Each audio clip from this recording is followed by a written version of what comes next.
In times like these, everything comes into perspective. What we thought was important before seems irrelevant now.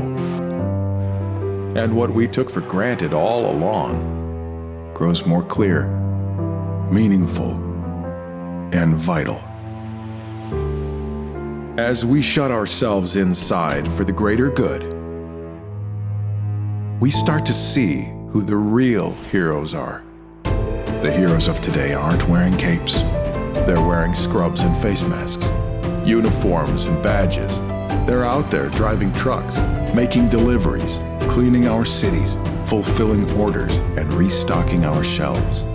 They're keeping supply chains moving and making sure our water is still running. So even if it feels like darkness, they bring us the light.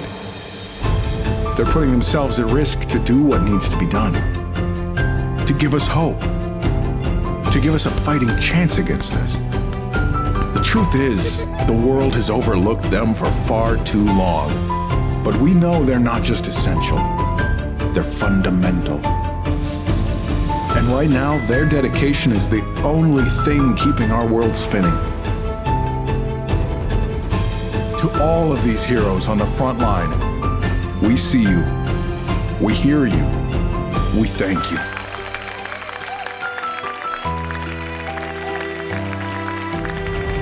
And we will do our part to protect you by staying inside, by cheering you from afar, by empowering you to do your best, and by honoring your efforts. Thank you. Thank you. Thank you. From the bottom of our hearts. Thank you.